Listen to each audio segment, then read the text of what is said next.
யாராவது அறிவு இருக்கவங்க இதை செய்வானாங்க.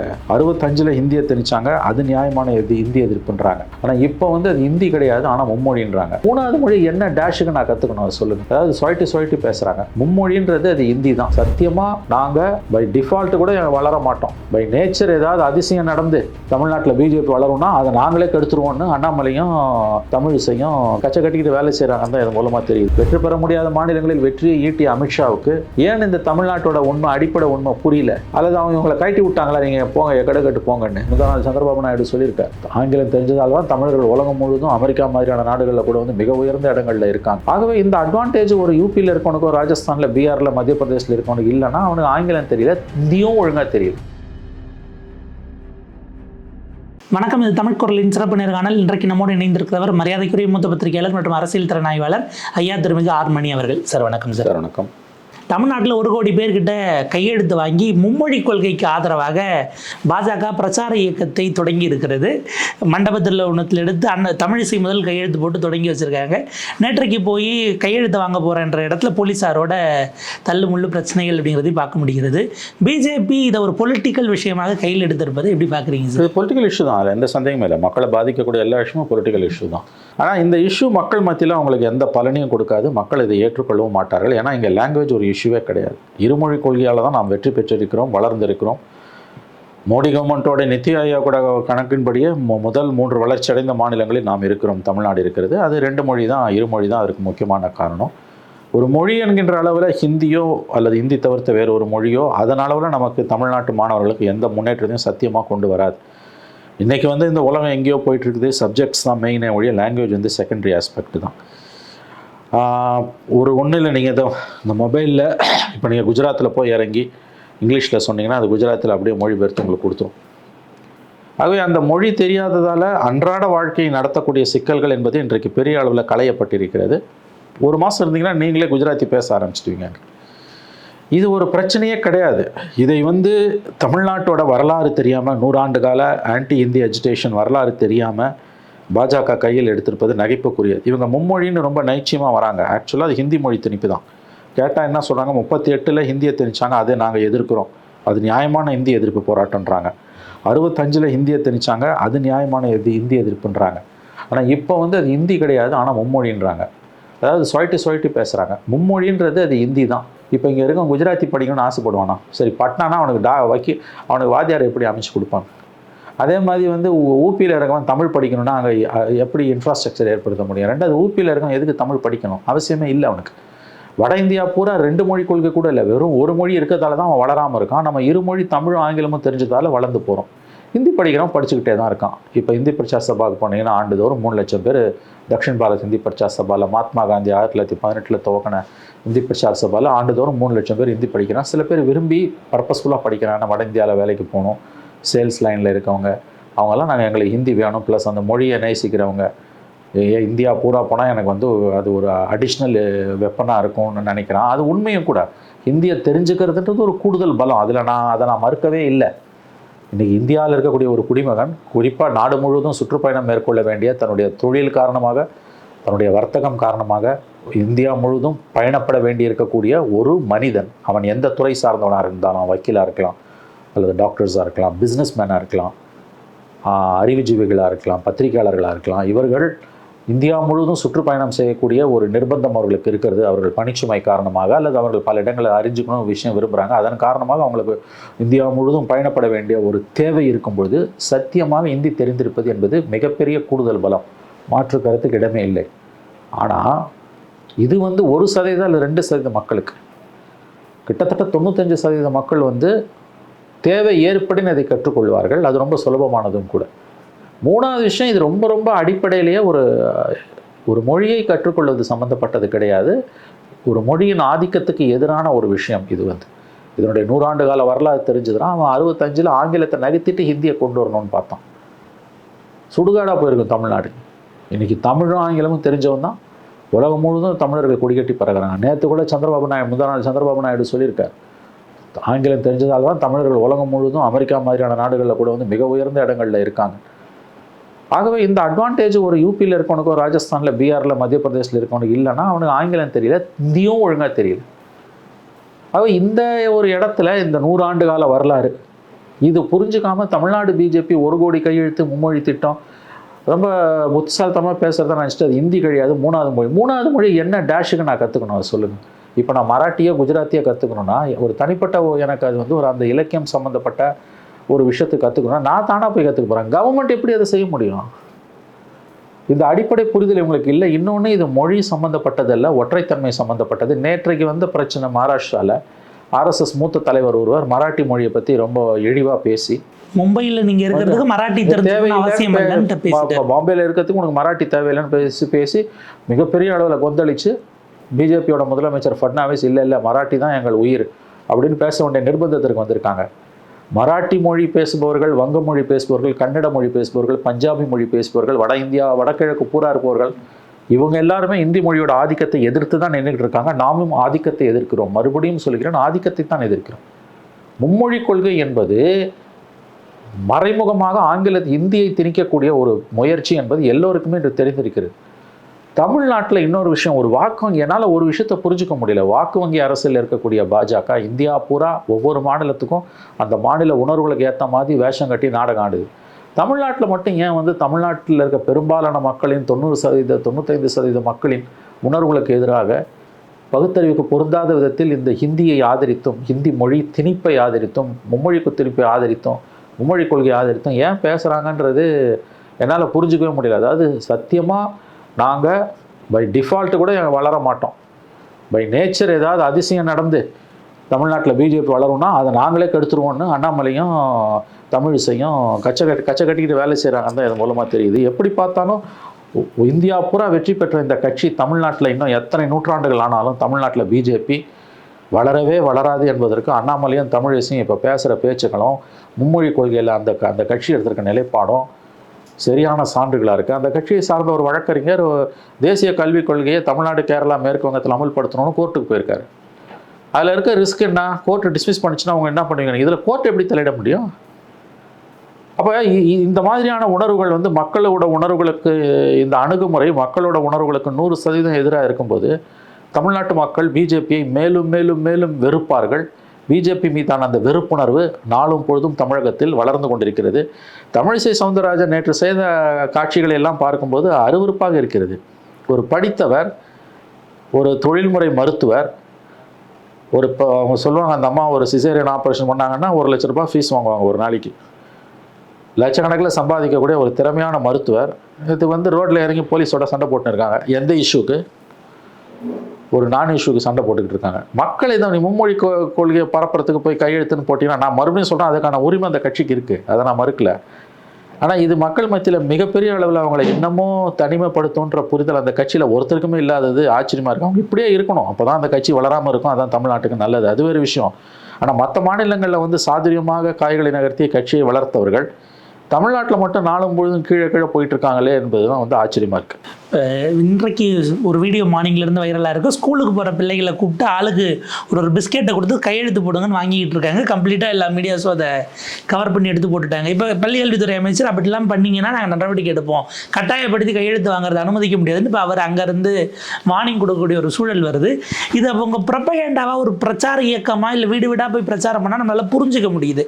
ஒரு கேன்வாஸ் பண்ணி கூட ஏதோ ட்ரை பண்ணுறாங்க. ஆனால் அப்படி நகர்த்தாமல் இந்த டார்கெட்டை நாங்களாக ஃபிக்ஸ் பண்ணிக்கிட்டோம், அட்டைன் பண்ணி காட்டணுங்கிற ஒரு பிரஸ்டீஜ் இஷ்யூவாக மாற்றுறாங்களா? இதை டெல்லியில இருந்து சொல்லியிருப்பாங்கன்னு நம்ம எல்லாமே டெல்லிக்காரன் சொன்னான்னு கூட தெரியலங்க. டெல்லியில் ஒரு செக்ஷன் ஆஃப் பிஜேபி எனக்கு தெரியும், section of BJP and powerful section of ஆர்எஸ்எஸ்க்கு வந்து அவனுக்கு தெரியும் இது சரியாக வராது. Tamil Nadu is a challenging state. இப்படிலாம் நம்ம போனோம்னா இப்போ ஸ்கூல் குழந்தைங்கள்கிட்ட பிஸ்கட் பாக்கெட்டு கொடுத்து பெப்பர்மெண்ட்டு கொடுத்து 5 ஸ்டார் கொடுத்து நாளைக்கு கையெழுத்து வாங்கி ஓட்டு கூட வாங்கிடுவேன். நீ 14 வயசு ஆகிட்டாங்கன்னு வச்சுக்கோங்க ஓட்டு போடுறது, 12 வயசு ஆகிடுங்க ஓட்டு போடுறது. ஸ்கூல் குழந்தைங்களுக்கு பெப்பர்மெண்ட்டு, சாக்லேட்டு, அந்த இது என்ன 5 ஸ்டாரு, அப்புறம் இன்னொரு என்ன இப்போ காஸ்ட்லி சாக்லேட்ஸ்லாம் இருக்குது, கிண்டர் ஜாய், இதெல்லாம் கொடுத்து கூட ஓட்டு வாங்கிடலாம்.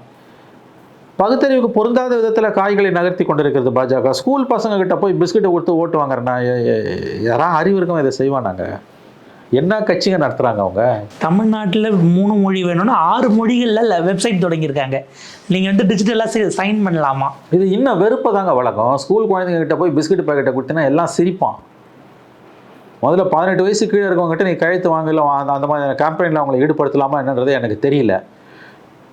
இப்போ பிஸ்கட் பாக்கெட்டை கொடுத்து கையெழுத்து வாங்குறான். இன்றைக்கி இருக்க மாடர்ன் வேர்ல்டில், டிஜிட்டல் வேர்ல்டில் எவனா 4 பேர் அதை ஃபோட்டோ பிடிச்சி போடுவான், வீடியோவில் எடுப்பான், இன்னும் காரி துப்புவாங்க. அதை பற்றிலாம் கவலையே இல்லை. உடனே பள்ளிக்கல்வித்துறை அமைச்சர் வந்து அவர் களத்தில் இறங்கிட்டார். அவருக்கு வந்து செய்கிறதுக்கு எவ்வளோ வேலை இருக்குது, அதை விட்டுட்டு அவர் இதுக்கு வந்துட்டார். ஏன்னா அவர் பாவம், அவர் என்ன பண்ணுவார், அவரால் சமாளிக்க முடியாத பிரச்சனைகள் நிறையா இருக்குது. இது வந்து வாராது போல் வந்த மாமணி.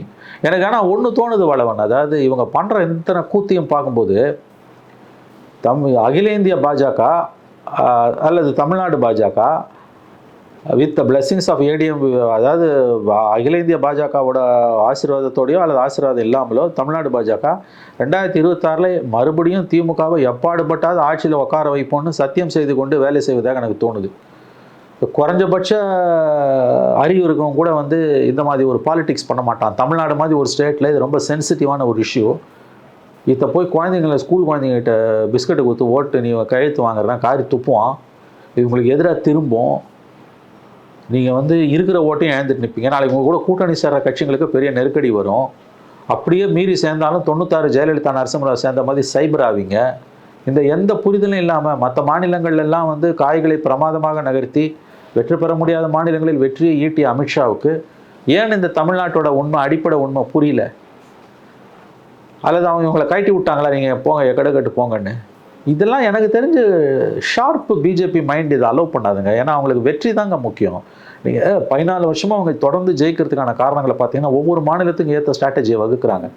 அப்போ தமிழ்நாட்டில் வந்து நான் என்ன சொல்கிறேன், தமிழ்நாட்டில் நீ வந்து இருமொழி கொள்கையை நாங்களும் ஏற்றுக்கிறோன்னு பிஜேபி சொல்ல வேணாம். அது உனக்கு பிரச்சனை, நான் ஒத்துக்கிறேன். ஏன்னா நீ இந்துத்துவான்னு பேசுகிறவன், எனக்கு புரியுது.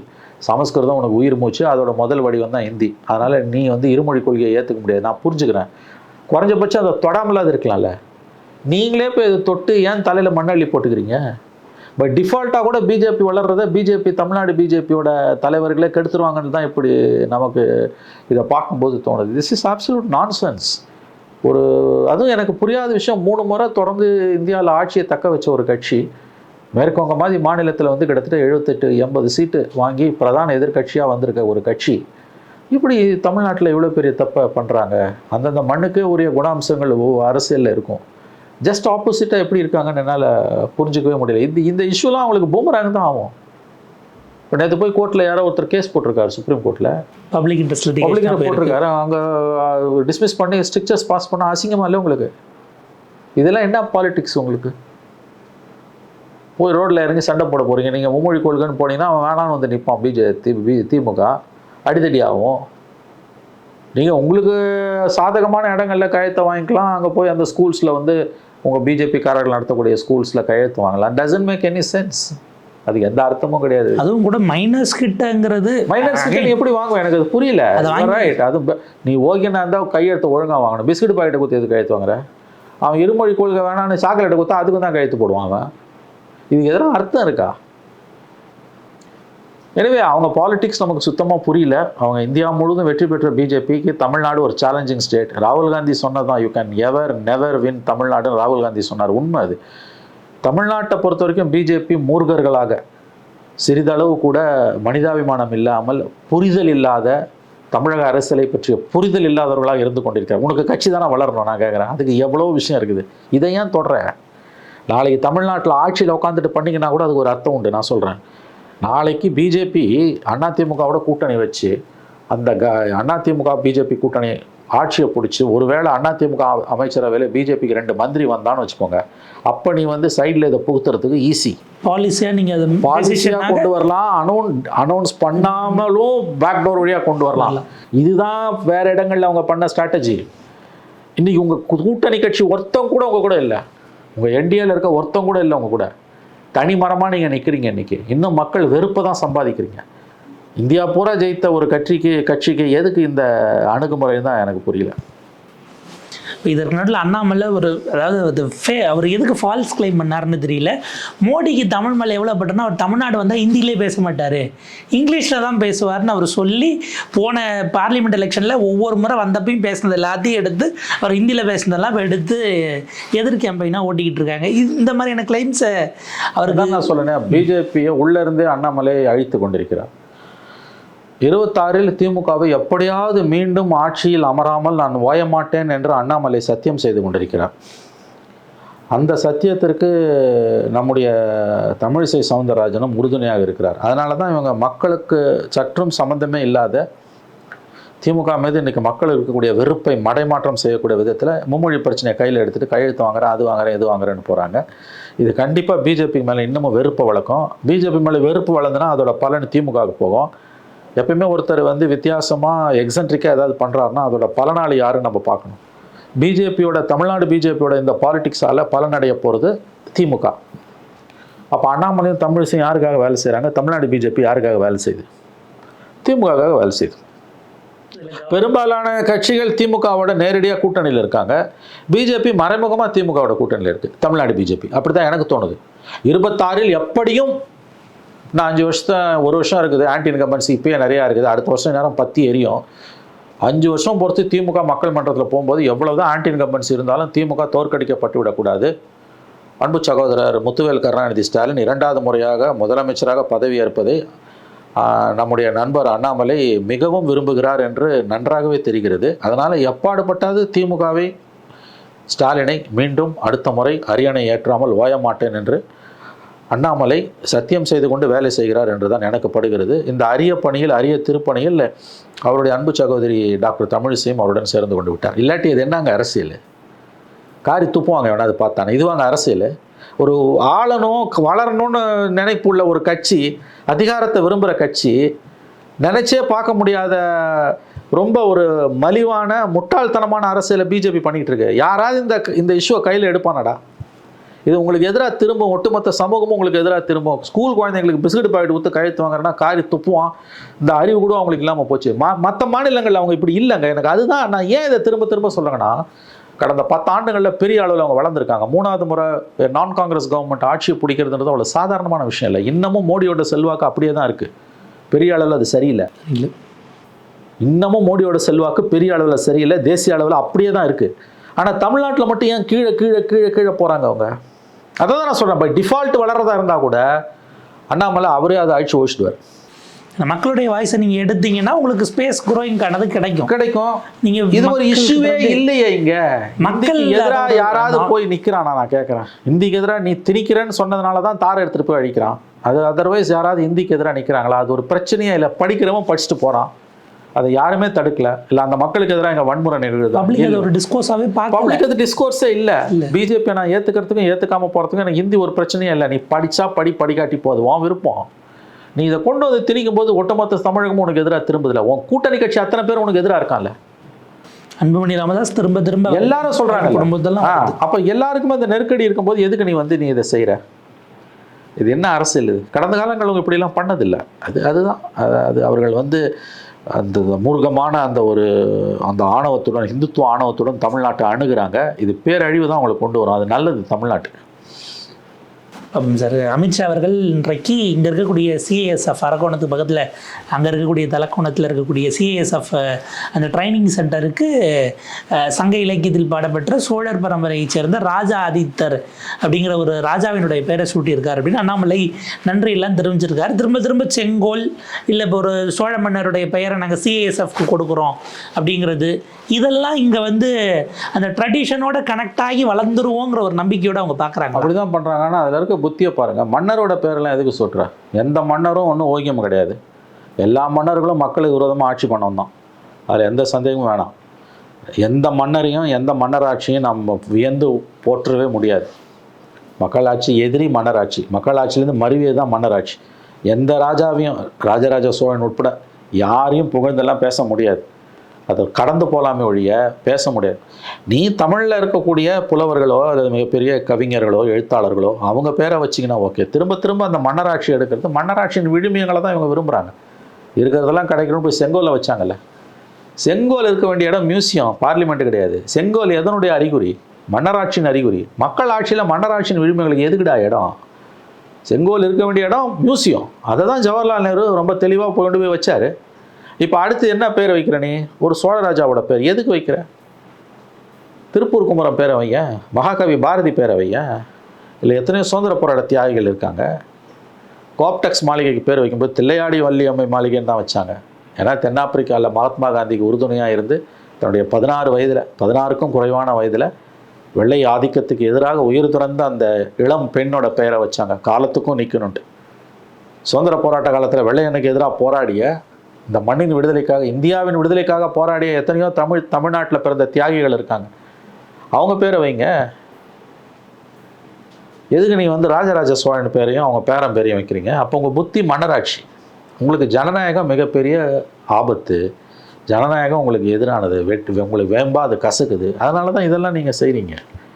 இன்னொன்று, பேர் வைக்கிறதால என்ன வந்துருப்போகுது?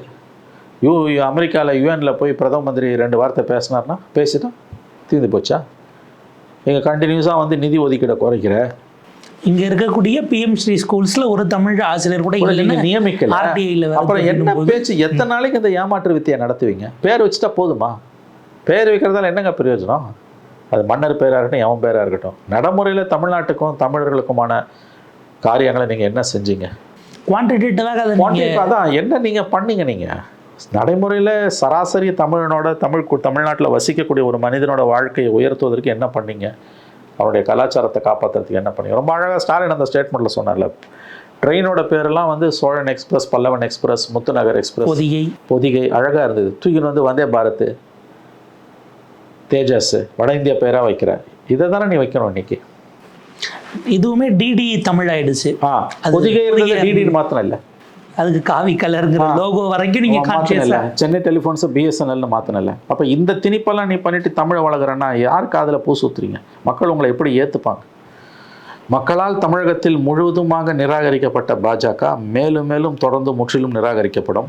அதற்கான திருப்பணியை அண்ணாமலை, திருமலை, தமிழிசை போன்றவர்கள் செய்து கொண்டிருக்கிறார்கள். அவங்க இப்படியே இருக்கிறது தான் தமிழ்நாட்டுக்கு நல்லது. பார்ப்போம் சார். ஏன்னா இப்போ தொடர்ந்து முதலமைச்சர் இதை ஒரு இஷ்யூவாகவே பாயிலிங்காக வச்சு தினசரி கடிதங்கள் போகுது. இல்லை, அது அவரோட அரசியலுக்கு அவர் பண்ணுறாருங்க. வேறு அது தப்புன்னே நம்ம சொல்ல முடியாது. அவருக்கு அதில் அரசியல் நோக்கம் இருக்குது, நான் ஒத்துக்கிறேன். பட் அவர் கிளப்புற கேள்வி நியாயமானதானுங்க. அவர் கிளப்புற, இப்போ நான் சொன்னல, இந்த தமிழ் பெயர்களை எடுக்கிறது நம்ம வந்து காலகாலமாக நம்ம பார்த்தது. Vaigai express, Pothigai express, Muthunagar express, நம்முடைய தமிழ் பெயர்கள், செங்கோட்டா பேசஞ்சர், இப்படி தான் இருந்தது.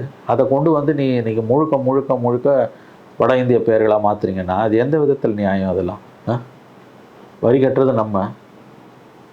அப்போ வெள்ளக்காரன் காலத்தில் இருந்தால் இந்த கொள்ளக்காரன் காலத்தில் நம்ம காலனி ஆதிக்கத்துக்கு நோக்கி தான் நம்ம போகிறோம். அதுதான் அதோட அர்த்தம். அதுலேயும் தமிழிசை பண்ணுற வச்ச லாஜிக்லாம் தாரை வச்சு அழிச்சிட்டா இங்கே இருக்க வட இந்தியர்கள் எப்படி ஊர் பேரை தெரிஞ்சுப்பாங்க? இது ஒரு பேச்சா?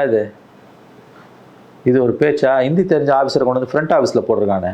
10 வருஷமாக எவ்வளோ அட்டூழியம் நடக்குது பொதுத்துறை நிறுவனங்களில், வங்கிகளில், பப்ளிக்கோட இன்ட்ராக்ஷன் இருக்கக்கூடிய இடத்துல வெறும் இந்தியை மட்டும் தெரிஞ்சோன்னா நீ போடுற. அவங்க இருமொழி படிக்கலாங்க. அவனுங்க ஒரு மொழி தான் படிக்கிறானுங்க. நம்மக்கிட்ட மும்மொழின்னு பேசுகிறானுங்களே. யூபியில், ராஜஸ்தான், பீகாரில், பீமார் ஸ்டேட்லலாம் போய் பார்த்தீங்கன்னா அவன் வெறும் ஒரு மொழி தான் படிக்கிறான். எம்பிபிஎஸ், எம்டி முடிச்ச டாக்டரால் ஃப்ளூயண்ட்டாக இங்கிலீஷ் பேச முடியாது வட இந்தியாவில். இவங்க ஹிந்தியில் புக்ஸை ரிலீஸ் பண்ணுறோன்னு லிட்ரேஷன் பண்ணுறாங்க. இவனோட மொழி வளம் அந்த லெவல் தான். நான் வந்து ஹிந்தி ஆஸ் அ லாங்குவேஜ் அதோட க்ரெடென்ஷியல்ஸ்குள்ளே நான் போக விரும்பல. அது தப்பு. அது எந்த மொழியை பற்றியுமே நம்ம வந்து தாரதமியங்களை பற்றி பேசவே கூடாது. அந்த மொழியோட தரம், அதனுடைய வரலாறு, அதெல்லாம் எந்த மொழியை பற்றி நான் பேச மாட்டேன், தப்பு. பட் வருத்தப்பட வேண்டிய உண்மை என்னென்னா, உண்மையான மொழிபெயர்ப்பே அங்கே இல்லை. அதில் லிட்ரேஷனாக, டிரான்ஸ்லிட்ரேஷனாக இருக்குது. அதாவது அதுக்கான கலை சொற்களை நீங்கள் உருவாக்கல. அதையும் நீங்கள் பண்ணலை. அனாட்டமி அப்படின்னா உடற்கூறியல் அங்கே இருக்குது. அனாட்டமின்னு அப்படியே எழுதுறாங்க. ஃபிசியாலஜினா அதுக்கு தமிழ் பெயர் இருக்குது. அவன் வெறும் ஃபிசியாலஜின்றான். அப்போ நீங்கள் மாடர்ன் வேர்ட்ஸை, இந்த விஷயங்களை, கிளாஸரியை உருவாக்குறதில்ல, அதையுமே நீங்கள் பண்ணாமல் இருந்து எதையுமே பண்ணலை. முதல்ல நீங்கள் மும்மொழி கொள்கை அங்கே நிறைவேற்றலை. அங்கே நீங்கள் இருமொழி கொள்கையை நிறைவேற்றலை. அங்கே நீங்கள் ஒரு மொழி கொள்கை தான். அந்த ஒரு மொழியும் வளமில்லாத மொழி.